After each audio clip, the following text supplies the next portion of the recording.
Le balado réalisé en bois vous est présenté par Secobois, un organisme qui soutient les professionnels de la construction commerciale, institutionnelle, industrielle et multirésidentielle en bois.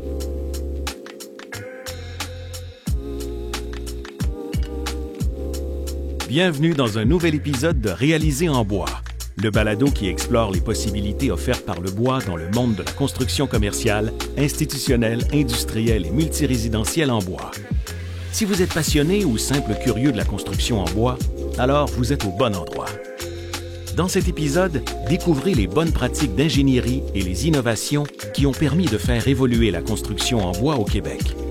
Abordons les avantages du bois et ses performances qui peuvent transformer les idées en réalité. Bonjour à tous, bienvenue dans le tout nouveau balado de Secobois intitulé « Réalisé en bois ». Je m'appelle David, je suis ingénieur chez Nordic Structure. Et puis aujourd'hui, on va explorer les solutions d'ingénierie qui ont aidé à propulser la construction en bois au courant des dernières années, puis celles qui pavent le chemin pour l'avenir de cette industrie. Pour cette discussion, j'ai la chance d'être accompagné aujourd'hui par deux ingénieurs qui ont fait leur marque, chacun à leur manière, dans la construction en bois. Donc, avec nous aujourd'hui, à ma gauche, j'ai Jean-Philippe Carrier, associé principal et ingénieur en structure pour l'entreprise L2C qui est basée à Québec, qui a aussi un bureau à Montréal. Et Gatineau maintenant. Et Gatineau maintenant, merci. Et puis, à ma droite, Thibault Lefort, associé et ingénieur en structure pour l'entreprise Latérale basée à Montréal. Dans cet épisode, on va approfondir les défis puis les opportunités de l'ingénierie dans le domaine de la construction en bois. Puis on va aussi parler des solutions ingénieuses qui ont permis, qui peuvent transformer les idées en réalité. Qu'est-ce qui vous a intéressé à l'ossature, à la charpente en bois? En commençant, tiens par toi, Thibault. Je vais lancer le bal. Écoute, moi, le bois, ça m'a toujours intéressé parce que je trouvais que au Québec, c'était un petit peu sous-utilisé, surtout pour moi, en tout cas, la construction en bois massif, le gros bois d'œuvre. Je trouvais que c'était un petit peu sous-utilisé. On a toutes ces forêts au Québec, au Canada, et puis pourtant, on construisait pas tant en gros bois d'œuvre. Évidemment, dans le résidentiel, le petit résidentiel, les condos, etc., c'était très utilisé. Mais pour des bâtiments institutionnels, des écoles, il n'y en avait pas tellement, finalement. Donc, au bureau, on a vraiment mis l'emphase sur la construction en bois, sur le gros bois d'œuvre, assez tôt dans les débuts du bureau pour le développer. Puis, c'est aussi un domaine qui est super intéressant parce qu'on peut innover beaucoup en bois. Comme il n'y avait pas tant de construction qui se faisait, il y avait beaucoup de possibilités pour innover puis pour aller un petit peu plus loin. Donc, pour moi, c'était ça. C'était vraiment d'essayer de promouvoir ce matériau dans des bâtiments publics, des bâtiments institutionnels, les écoles, etc. Super, merci. Jean-Philippe? Très bonne question. Ça va quand même loin. Donc, on est aux études. J'ai fait mon bac en génie civil. Puis, on parle de béton, on parle d'acier. C'est génial. On peut faire de l'analyse structurelle. D'un coup, un cours en génie du bois avec Alexander, que vous connaissez bien. Puis ensuite, un stage. Puis c'est dans ce premier stage-là, en entreprise, que là, je m'aperçois que l'ossature de bois peut être utilisée pour faire des très, très grands immeubles. J'ai vu des immenses bâtiments agricoles avec des fermes de grande portée. Donc là, je me suis aperçu que ça me prendrait ces connaissances-là pour être capable d'avoir plein de choses à offrir à... Peu importe le bâtiment, on va avoir une meilleure solution. Donc, on va pouvoir le faire au bon matériau, au bon endroit. Puis rapidement, en entreprise ensuite, dans le premier emploi, après ce stage-là, j'ai resté dans cette petite entreprise-là. On s'est mis à faire des bâtiments multirésidentiels, mais aussi des bureaux. Puis là, je me rappelle le bureau de nos amis architectes STGM, tout en ossature légère de bois. Et tout d'un coup, 2014, donc après quelques années, le Congrès international sur l'ingénierie du bois qui vient à Québec, en 2014, et on présente ce bâtiment-là. Là, je m'aperçois que le monde en entier est là et on voit que la construction bois est différente. Je pensais jamais qu'un bureau d'architecte très beau pouvait attirer autant de gens parce que c'était du bois. On voyait les fermes de toits apparentes. Donc, on s'est aperçu à ce moment-là, en début de carrière pour moi, que la construction bois était différente et qu'il fallait s'y intéresser. Et justement, donc, je réalise que ça fait quand même plusieurs années maintenant que tu es dans le domaine. Donc, on peut s'imaginer que ça t'a amené à sortir des sentiers battus. Est-ce que tu considères que cette expérience-là, bon, je me doute un peu que la réponse va être oui, mais je voudrais que tu élabores. Est-ce que c'est stimulant? Est-ce que ça ça l'a permis à toi puis à l'entreprise de se démarquer justement comme entreprise? Bien, ce qu'on s'est rapidement aperçu, c'est que on pouvait arriver avec des nouvelles barrières qu'on n'avait pas imaginées. Donc, pensons juste aux bâtiments multi-étagés, 5-6 étages en bois. On voulait les modéliser, on voulait les concevoir. Mais là, il n'y avait pas de balises, il n'y avait pas de cours, il n'y avait même pas de logiciel adapté à ça. Donc, il a fallu partir du début. Puis, je pense qu'en ingénierie, on veut tout le temps avoir un nouveau défi.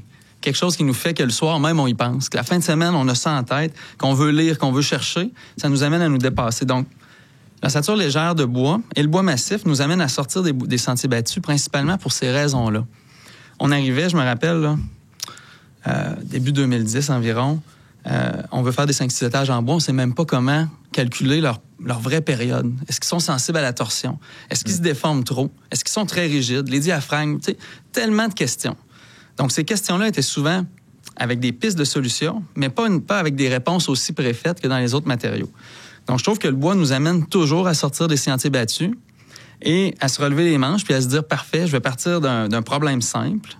Je me rappelle encore avec François que j'apprécie beaucoup chez Secobois, qui m'avait demandé, pourrais-tu me modéliser un mur sur un logiciel d'analyse puis voir si j'arrive au même résultat que moi à la main? Mais au début, on n'y arrivait pas. Fait que là, il fallait vraiment sortir des sentiers battus pour trouver une façon. Puis là, on s'appelait, puis on trouvait. Puis petit à petit, on réussit à faire un mur d'un étage. Après ça, on les met un au-dessus de l'autre. Oh! Et ensuite, on fait un système. Puis finalement, on est capable de comparer nos résultats et d'arriver avec quelque chose que, oui, même si on sort des sentiers battus, on se sent confortable à le prendre. Mm-hmm. Et en plus, on utilise un matériau bien de chez nous. Donc, c'est gagnant. Puis, Thibault, est-ce que tu avais les mêmes genres de questions? Est-ce que c'était des questions différentes? Je pense que vous avez débuté sensiblement dans la même période, peut-être à quelques années près. C'est quoi ta version des faits de cette histoire? Oui, nous, l'expérience plus en gros bois d'œuvre, j'ai aussi fait de l'ossature légère. Moi, j'étais plus intéressé par les défis en gros bois d'œuvre et c'est intéressant, dans le code de bois, le O86, le code de calcul de charpente, il y a un article particulier qui dit, je vais paraphraser là, mais qui dit, si on a des systèmes spéciaux, quelque chose qu'on n'a jamais vu, c'est à l'ingénieur de développer, de trouver la façon de développer ce système pour avoir le même niveau de sécurité que ce qui est connu, disons.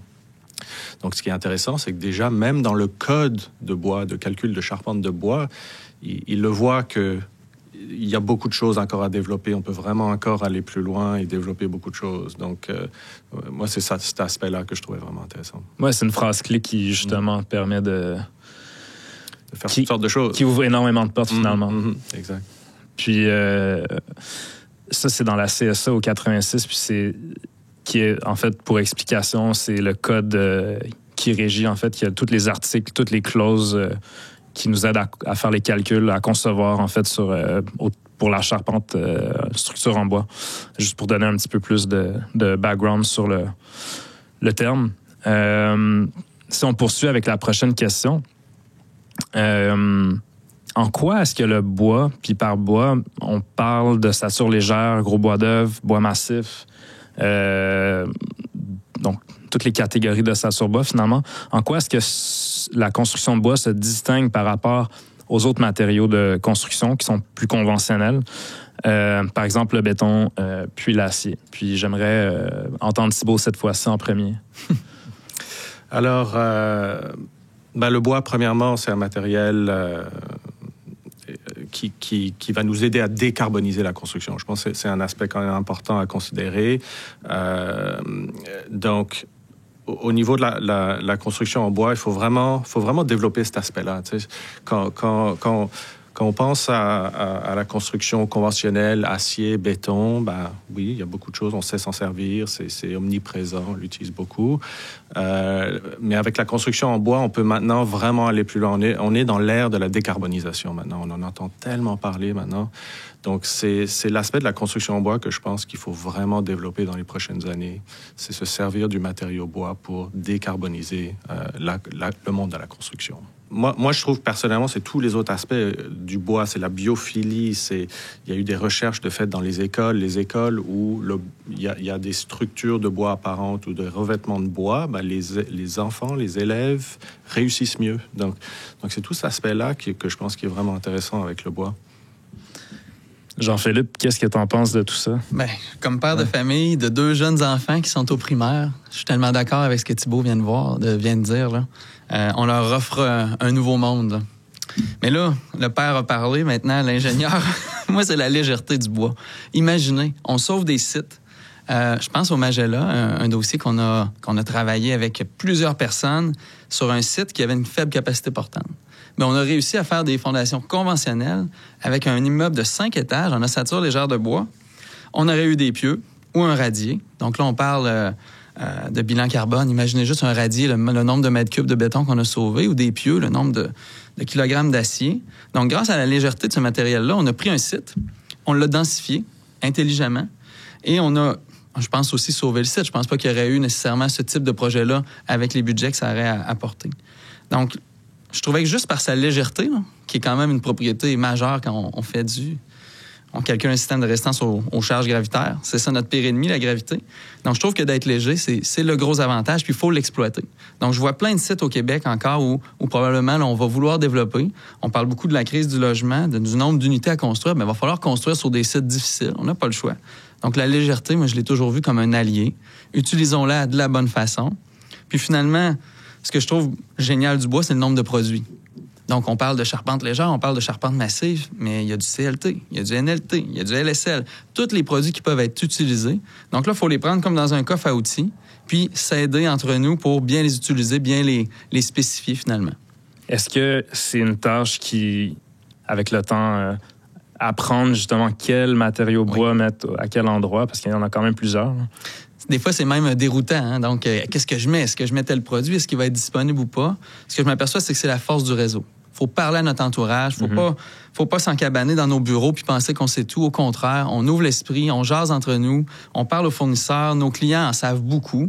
Je pense à l'équipe qui a monté le Magella. Ben, les monteurs de bois, même eux, en avaient long à dire. Les entrepreneurs savent de plus en plus comment l'utiliser. Puis, ils ont leur goût, hein, puis ils ne gênent pas pour nous le dire quand on a spécifié quelque chose qui n'était pas parfait pour eux. Mais je pense que le bois a ça, le nombre de produits qui sont tout autant légers ou efficaces. Faut les utiliser comme il faut. À votre avis, c'est quoi les innovations qui ont permis de faire évoluer la construction en bois au Québec? Ben, c'est pas obligé de se limiter au Québec. Ça peut être au Canada, en Amérique du Nord ou un peu partout, en fait. Ben, ce que je vois, il y a eu des innovations à tous les niveaux. L'ingénieur a mieux connu ses codes et normes. On parlait de la O86, on parle du CNB. Ensuite, c'est nos logiciels, nos outils. Donc, il a fallu qu'on se développe des outils. Nos logiciels, c'est des boîtes noires, donc on veut être capable de les vérifier. On veut être capable, quand un collègue fait un dossier, qu'on soit capable aussi de vérifier le résultat de calcul. Donc ça a été un développement qu'il a fallu faire. Donc, on a développé des façons d'utiliser nos logiciels, de pas toujours croire ce qu'ils nous disent. Au contraire, d'être capable de toujours faire une double vérification. Donc, en développant nos propres outils, là, on s'aperçoit, là, je suis sécuritaire avec mon matériel et maintenant, je peux aller vers de l'innovation. Parce que l'innovation, en se fermant les yeux, ça peut pas fonctionner. Il faut être capable de le faire de la bonne façon, d'une façon qui va cadrer dans les codes et normes puis qui va fonctionner, qui va être efficace en chantier. Je pense juste aux tiges continues avec compensateur de retrait. Quand on fait du bois en hauteur, ben on veut tout le temps que les fibres soient alignées du bon côté, mais des fois, ça se peut pas. On a les lisses et sablières qui interviennent, par exemple, ou d'autres choses. Donc, il va y avoir un retrait de séchage. Mais les tiges continues qui compensent ce retrait-là nous assurent que dans un événement sismique, on va être bien attaché. Ça, je trouve que c'est une innovation qui est venue de l'industrie. Donc, c'est un fabricant, un manufacturier qui nous a proposé ça. Ben, l'innovation, c'était de l'utiliser comme il faut. Que son utilisation ne vienne pas faire dérailler un projet, par exemple. Puis, ce que je vois de plus en plus, c'est que quand on en met au bon endroit, ils sont efficaces. Les dimensions, on a pris aussi plein de petits trucs. Quelle tige à mettre, quel bon moment, quel mur utiliser pour pas qu'on arrive avec des résultats qui, il y a donc bien plus de matériel que je pensais, qui nous permettent de construire à des, que ce soit facile à monter en chantier aussi, mais surtout très résistant, là. Est-ce que, partie, je continue, veux-tu élaborer un peu par rapport à ça? Est-ce que tu parles des tiges encollées avec de l'époxy, par exemple? Plus simple que ça. Je parlais de simples tiges filetées, imagine-toi donc, okay. Que tu mets dans le bout de tes murs de refend pour reprendre la tension. Donc, cette tige-là va être continue des fondations jusqu'au toit. Puis, à chaque étage, on va venir attacher l'étage, mais entre les deux, il va y avoir un compensateur de retrait. Donc, quand ton bâtiment va sécher, il sèche assez vite, hein, c'est dans les premières années. Mm-hmm. Mais une fois séché, on veut pas qu'il y ait un jour ou un jeu de construction. Puis lorsque l'effort va arriver, qu'il y ait des grandes déformations. Donc, ce ressort-là va toujours s'assurer un peu d'être toujours pas en tension, mais prêt à l'être. Donc, ultimement, je trouve que c'est une belle innovation. Avant, on n'avait pas ces systèmes-là. Puis au début, ça n'a pas l'air d'une grande innovation. Là. C'est une tige filetée. Là. C'est à peu près aussi simple que ça, avec un ensemble de plaques et de ressorts. Mais les entrepreneurs ne voulaient rien savoir. Au début, il a fallu faire de l'éducation. Puis un ingénieur qui essaie d'éduquer un charpentier, ça a tout le temps l'air quelqu'un qui sait tout, là, puis qui essaie d'y dire quoi faire. Il a fallu le faire de l'autrement. Il va falloir expliquer. Puis aussi, nous aussi, le voir, aller en chantier. Les gens qui distribuent ces produits-là aussi nous aident beaucoup. Puis encore là, c'est en équipe. Regardez, on vous explique qu'on veut faire un immeuble de 6 étages. Ça va être massif. Il va y avoir des dizaines de familles là-dedans. On veut le faire comme il faut. Arrivons à nos fins ensemble. Puis j'ai plein d'autres idées d'innovation, mais je trouve que celle-là, parce qu'elle est très simple et très efficace, mais elle a réussi à devenir maintenant la norme. On n'en fait pas de bâtiment de 5-6 étages maintenant là, sans ces éléments-là. Donc, c'est aussi au niveau, oui, il y a la charpente en bois, mais c'est aussi au niveau des assemblages, oui. Des connecteurs il y en a énormément qui se font développer aussi. Il y a plusieurs exemples dernièrement. Il y en a constamment, là, des nouveaux connecteurs propriétaires ou pas. Puis Thibault pourra nous en parler, mais le nombre de connecteurs innovants, puis on le sait souvent en bois, c'est la connexion qui est un peu l'endroit où faut faire le plus attention. Mais je pense que même bois massif ou ossature légère, il faut vraiment penser à ces connexions-là. Puis utiliser les innovations qui viennent avec. Là. Thibault, qu'est-ce que tu penses des innovations, justement, là, des dernières années? Qu'est-ce qui a contribué au développement que ça soit plus facile de votre côté pour latéral ou... Écoute, je suis très d'accord avec ce que Jean-Philippe a dit. Hein. Le sismique, c'est vraiment... c'est quelque chose qui est en évolution constante, pas juste en bois, sur tous les points de vue, au niveau de l'analyse sismique, au niveau même... de notre compréhension de la sismologie. Donc, c'est quelque chose qui évolue constamment et puis qui va constamment évoluer. On va constamment s'améliorer, trouver d'autres méthodes, d'autres façons de connecter les choses ensemble et de dissiper l'énergie d'un séisme. Je suis d'accord aussi, Jean-Philippe, que c'est pas nécessairement une innovation, plus un développement, mais il y a 5 ans, il y avait encore beaucoup d'ingénieurs en structure, beaucoup de firmes même qui savaient pas vraiment concevoir en bois. Alors qu'aujourd'hui, ça s'est beaucoup développé. Beaucoup plus d'ingénieurs savent concevoir en bois. Et puis ça aide beaucoup à développer la construction en bois au Québec. Et ça va mener encore à faire évoluer la construction en bois, les innovations, le code. Donc ça, je pense que c'est un élément très positif. Puis après, c'est au niveau des innovations, c'est tout le temps pousser un petit peu plus loin la charpente. Nous, on essaye toujours d'utiliser, par exemple, les matériaux d'une nouvelle façon. On a fait récemment un projet où on a pris des panneaux de CLT et puis on a fait une toiture en dents de scie pour faire une longue portée, par exemple. Donc ça permet de faire une longue portée, mais en même temps, ça donne un ouvrage qui est architectural, puis qui est assez signature pour notre client, qui était une ville, une municipalité. Donc pour eux, ça fait vraiment un bâtiment signature, et puis ça met vraiment en valeur le bois qui vient du Québec. On pourrait peut-être parler de la bibliothèque de Mont-Laurier, le chantier va commencer au printemps. Dans ce projet, on a pensé beaucoup à la décarbonisation de la construction. Et il y a l'idée du cycle de vie d'un bâtiment. Donc, évidemment, quand on prend du bois et puis on le met dans la charpente, par exemple, d'un bâtiment, on séquestre du carbone. C'est super intéressant, évidemment. On séquestre du carbone dans notre bâtiment. Mais à la fin de la vie du bâtiment, dans 50 ans, dans 100 ans, si on prend ce bois puis qu'on l'envoie vers un site d'enfouissement, le carbone, il retourne dans l'atmosphère. Il ne faut absolument pas faire ça. Il faut le réutiliser, ce bois. Il faut le recycler. Et dans ce projet, ce qu'on a fait, c'est qu'on a conçu la structure pour être déconstruite dans le futur, dans 50 ans, dans 100 ans, et réutilisée. Donc, on a travaillé avec des morceaux de longueur standard, des connexions répétitives. On a même demandé à l'entrepreneur, on va voir comment il va réagir, mais on a demandé à l'entrepreneur de nous fournir un inventaire de la structure à la fin du chantier, vraiment littéralement un espèce de kit Lego là, de qu'est-ce qui existe dans cette charpente pour que dans 50 ans, on va pouvoir prendre cet inventaire et puis reconcevoir une nouvelle structure. Jean-Philippe, est-ce que tu aurais un exemple de projet? Tu en as mentionné un, je crois, oui. pendant ta réponse précédente, mais j'aimerais ça t'entendre parler sur un autre exemple. Ça peut être la même innovation, mais un autre exemple de projet. Un projet qui a permis de profiter d'une innovation, encore plus comme utilisateur, je pense aux patinoires couvertes, Saphir et Saint-Apollinaire. Donc, on a des patinoires en bois massif, sous-tendus, sur une rangée de colonnes à angle, avec un diaphragme en contreplaqué. Donc là, pour un ingénieur, tu as tout ce que tu aimes. Et en plus, je peux amener mes enfants ou mes amis, puis on peut aller jouer au hockey l'hiver là-bas. Donc là, j'ai l'impression d'avoir le rêve. Là. On est capable de, même nous, comme utilisateurs, voir c'est quoi que le bois nous fait. Quand je vais là, j'ai l'impression de jouer au hockey en Norvège ou dans un pays scandinave. On sent que le bois nous amène même, nous, comme utilisateurs, là, une émotion qu'on n'aurait pas eue ailleurs. Donc là, on profite d'innovation, nous, comme professionnels, mais en plus, on peut le vivre. Ce que j'aime, Thibaut nous donne des exemples d'écoles ou de milieux de vie. Bien, les gens vont le vivre là, pour vrai. Donc, je pense que oui, les innovations, des fois, sont pas si éclatantes que ça. Mais je pense à la patinoire que je te parle. Moi, j'avais imaginé des grosses poutres pleines. Et le fabricant m'a dit non, on va en faire 2, une à côté de l'autre. Et tous nos assemblages vont être dedans, avec des centaines de clous. Ça, c'était une innovation en soi. Mais c'était pas mon idée du tout, honnêtement. Mais j'ai trouvé que même en équipe, l'innovation peut venir même aux endroits où on s'en attend pas. Donc, au lieu de dire, ben non, c'est moi l'ingénieur, la poudre, je la veux de telle façon, j'ai dit, quelle bonne idée. Les assemblages vont être plus dissimulés. C'est vraiment réussi. Moi, j'avais imaginé 2 tirants et une grosse poutre. Finalement, ils ont fait 2 poutres et un tirant. Donc, j'ai trouvé que l'innovation vient aussi des gens de l'industrie. Donc, c'était carrément un fournisseur qui, lui, avait son expertise et qui m'apporte cette idée-là qu'on accepte facilement. L'architecte était encore plus content. Les assemblages, je me rappelle de Michel et Vadim qui étaient encore plus contents. L'assemblage est dissimulé.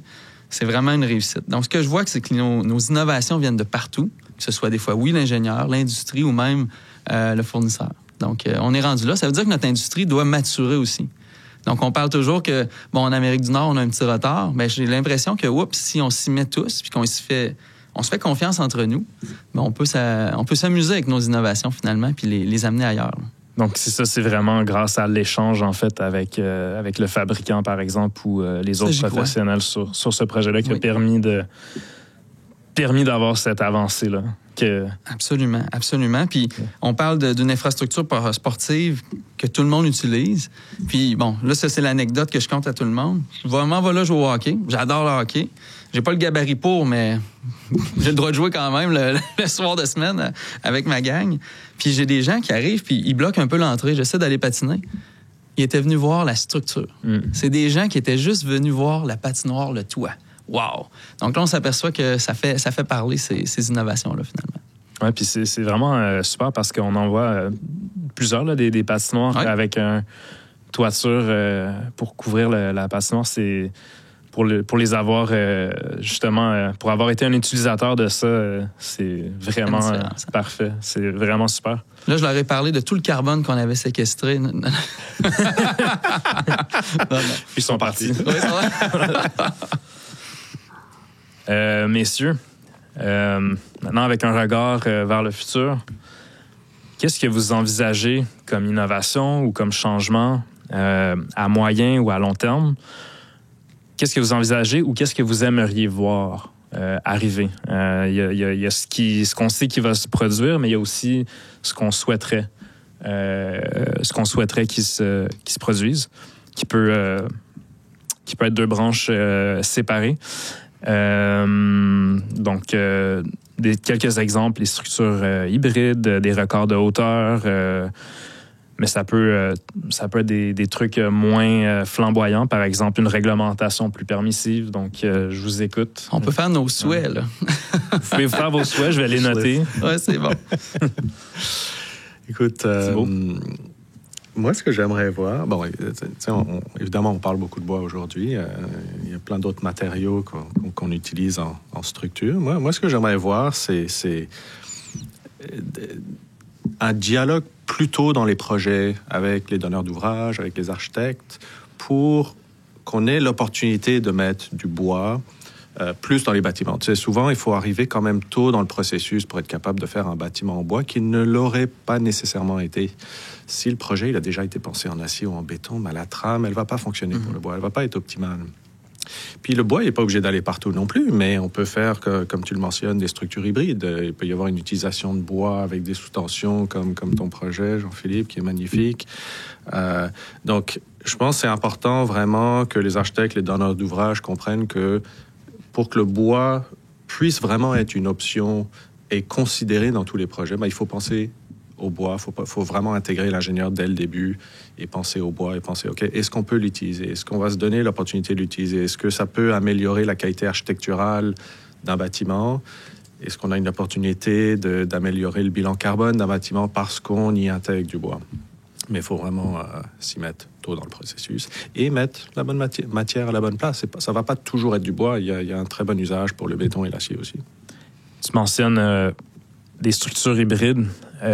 Pour moi, structure hybride, ça peut aussi vouloir dire ossature légère en bois avec bois massif ou gros bois d'œuvre.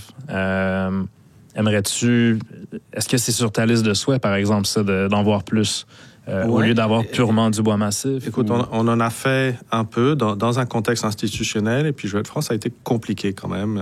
J'ai montré ce matin l'exemple du Lab École Shepherd, où on a eu du gros bois d'œuvre apparent architecturalement avec de l'ossature légère, et ça a été quand même très compliqué au chantier parce que c'est évidemment deux équipes, c'est deux intervenants différents, c'est assez difficile à coordonner. Donc, ça, c'est intéressant. Encore une fois, on met la bonne matière au bon endroit, mais il va falloir améliorer vraiment la façon de coordonner ces deux différentes équipes. C'est deux vraiment corps de métier différents, l'ossature légère et le gros bois d'œuvre. Donc, il va falloir trouver une façon de mieux les intégrer. Ça, c'est mon expérience personnelle. Super, merci. Je t'écoute, Jean-Philippe. Mais il y a plusieurs volets à la question, puis je trouve ça vraiment, vraiment intéressant. On voit qu'on a besoin d'une industrie à maturité. Donc, quand on s'attaque à un projet hybride, massif et ossature légère, est-ce qu'on pourrait un jour avoir des intégrateurs qui pensent déjà à toute cette interconnexion-là, au lieu d'avoir deux personnes qui vont faire, oui, leur possible, mais qui ont peut-être un petit peu moins prévu là, les grands défis de venir marier deux systèmes qui ont des tolérances différentes. Aujourd'hui, on parle beaucoup de tolérance. Donc, je pense qu'il faut, quand on parle de tolérance, c'est de se demander, est-ce que l'autre, il va avoir 1 millimètre ou 1 pouce de jeu? Donc, ça va être important de bien y penser. Ce que je vois là-dedans, c'est que si l'industrie est capable d'arriver à une maturité comme ça, bien, il va y avoir des solutions hybrides qui vont mieux fonctionner. Donc, on va arriver aussi avec des gens qui, oui, moi, je suis capable de fournir les deux matériaux, bien, les deux types de structures et les assembler ensemble pour que ça aille bien. Et comme ça, les donneurs d'ouvrage vont voir, oh, OK, on a eu une bonne idée, on a sauvé des coûts, de l'efficacité, on a utilisé notre matériel, nos produits, et en plus, ça a bien fonctionné. Donc, c'est une belle expérience. Souvent, un projet, là, on dit que ça prend 3 projets d'un type pour l'aimer ou pas l'aimer. La première expérience est toujours difficile, il y a rien de parfait. La deuxième, là, tu te dis, là, je répéterai pas mes erreurs. Mais si à la troisième, ça va pas, l'entrepreneur ou le donneur d'ordre va changer. C'est aussi simple que ça. Il veut pas répéter infiniment les mêmes erreurs. Donc, l'industrie bois doit maturer. Les professionnels, oui. Les intégrateurs aussi, les fournisseurs. Donc, en termes d'innovation, je pense qu'il va falloir aussi aller dans le détail. L'innovation de mise en chantier. L'innovation de production en usine. Pas juste un matériel ou un élément en carbone exceptionnel qui arrive. C'est peut-être pas vers là que j'irai en premier. J'irai vers assurons-nous que ça fonctionne bien entre nous. L'hybridation, ça a toujours été, je pense, une belle clé. Maintenant, trouvons le tour de mieux l'intégrer là, en se parlant, certainement. Là.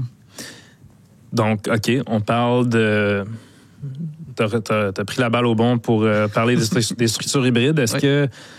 Qu'est-ce que le Père Noël pourrait t'amener comme innovation en 2025 ou en 2026? C'est sûr et certain que le degré d'humidité du bois, donc je parle principalement de l'ossature légère, là, à 19 % qui sèche, là, si le Père Noël pouvait me donner du bois à 12 % tout le temps, ou peut-être même un petit peu moins, ça serait génial. Parce qu'il y a énormément de détails à prévoir pour le retrait de séchage, puis c'est un des éléments qui fait le plus peur à l'industrie. Donc, quand on parle de multilogement, quand on parle de bâtiment en hauteur, on a toujours peur à ce que notre bâtiment, on a des contraintes là, avec les autres corps de métier, mécanique, architecture, l'enveloppe, etc. Donc, si j'avais une chose, ça serait ça. Mais maintenant, je me dis, on croit plus beaucoup au Père Noël, je pense les trois ici. Donc, essayons de mieux s'adapter à ça, voir qu'est-ce que l'industrie est capable de faire. Puis, est-ce qu'on pourrait avoir tellement de projets en bois que, oui, avoir du bois un petit peu plus sec, même dans les charpentes légères, serait possible. Bien là, les manufacturiers pourront nous donner des balises. Si on est en train de rêver en couleur aussi, crème, on est capable pour tels éléments dans une charpente d'avoir des produits un petit peu plus secs. Puis, je pense que juste ça, imaginons cette grande contrainte-là passer. Là, on pourrait aller voir encore plus haut peut-être, là. Super, merci. Écoutez, monsieur, c'était la dernière question par rapport à ce qu'on envisage dans le futur. Donc, ça conclut notre petite discussion. Je présente les invités une dernière fois. Donc, à ma gauche, il y a Jean-Philippe Carrier, de L2C et puis Thibault Lefort de Latéral. Merci beaucoup d'avoir été avec nous. Puis on vous attend pour le prochain épisode de Réaliser en bois.